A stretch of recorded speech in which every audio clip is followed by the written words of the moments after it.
Interesting perspective, right? So, who are you going to bet on? The silver spoon or the scrapper? Also, are you a silver spoon or are you a scrapper? I will give you a moment to think about it. Remember what I told you on day one? Never lose the human side within human resources. You can still be a strategic partner, follow company policy, and keep a human resources perspective of every decision that you make. Allow me to get vulnerable for a moment. That tech talk speaks to me because I am a scrapper myself. I come from a poor family, so poverty was the normal when growing up. None of my parents have a college degree, and we experienced very difficult times as a family. I immigrated to this country without speaking any English 13 years ago, but I was motivated and committed to overcome obstacles and build a better future for myself and my family. So my philosophy is, if I was able to make it, anyone can. And of course, I am thankful for the opportunities and mentorships that I have been given by those who have believed in me, my passion, my commitment, and capabilities. So, for those of you who currently work in human resources, specifically in talent acquisition, hopefully this gives you a new perspective when reviewing resumes and filtering candidates. So, selecting the right fit for each job is certainly critical. But once companies get them, what are they doing to retain them? Many companies today are becoming more flexible and allowing employees to telecommute or work remotely. If not entirely, at least partially. Also, they are allowing flexibility on schedules so people in general can take better care of their personal needs. Some of these practices have advantages, but some disadvantages as well. So what do you think are some of the benefits and concerns in reference to telework? Clearly, flexibility is a big advantage for employees. Not have to dress professionally, comfort to work in a more casual environment free of interruptions, which can certainly increase productivity. However, this can also cause lack of engagement and teamwork. So think, is your employer doing anything currently to offer alternative work schedules or to promote work-life balance? Hopefully they are. At the beginning of today's class, I briefly talked about job analysis, but allow me to elaborate a little bit more. Job analysis or work analysis has grown in importance as the workforce and jobs have changed. To be effective, human resources planning, recruiting, and selection all should be based on job requirements and the capabilities of individuals that are identified by job analysis.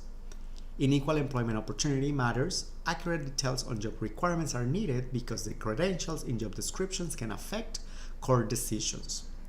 Additionally, compensation, training, and employee performance appraisals all should be based on the specific identified needs of the jobs. Job analysis is also useful in identifying job factors and duties that may contribute to workplace health, safety, and employee-labor relations issues. On the screen now, you can see the stages that are part of the job analysis process. You can find further details of this process on page 57 of your textbook by reviewing figure 3.3. So please pause here for a moment, please, and take care of the following. Number one, review figure 3.3 on page 57 of your textbook, and then also go to Blackboard and review the job analysis PDF document that has been attached as part of this week's content. This is just an example of a template that can be used to conduct a job analysis. Keep in mind that you will learn so much more about job analysis when you take the talent acquisition course, if you haven't yet. When you are done reviewing those two items, you can click play again to continue. The Uniform Guidelines on Employee Selection Procedures make it clear that human resources requirements must be tied to specific job-related factors if employers are to defend their actions as a business necessity. Job descriptions are frequently the link to these job-related factors. One result of the Americans with Disabilities Act, or ADA, is increased emphasis by employers on conducting job analysis, as well as developing and maintaining current and accurate job descriptions and job specifications.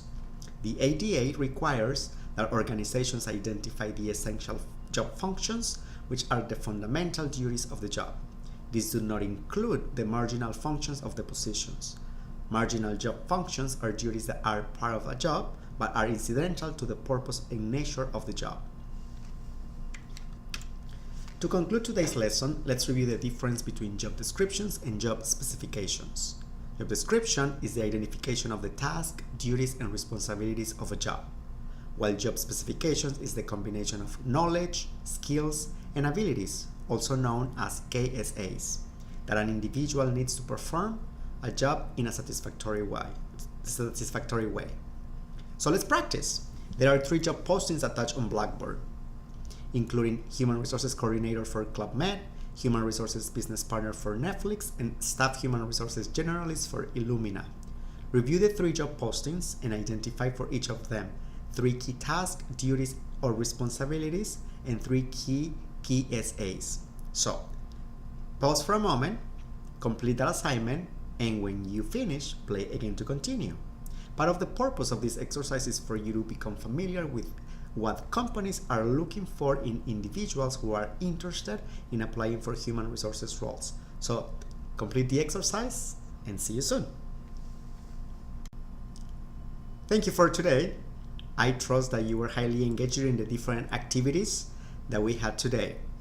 So before the end of this week, please submit your initial post on Blackboard for discussion number 5, which is titled Reasons Why People Leave Jobs. In fact, remember that is to be submitted by Wednesday.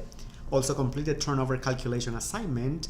All the details that you need to know to complete such assignment are on Blackboard as well, and your deadline for that assignment will be Sunday. Read chapter number 4 of your textbook and then complete quiz number 4. Remember that you need to also respond to at least 2 classmates for the discussion board of this week in order to get full credit. And please also, before the end of the week, complete the mid-course evaluation so we can assess if we are meeting your learning expectations so far. Thank you again, and I will see you next week.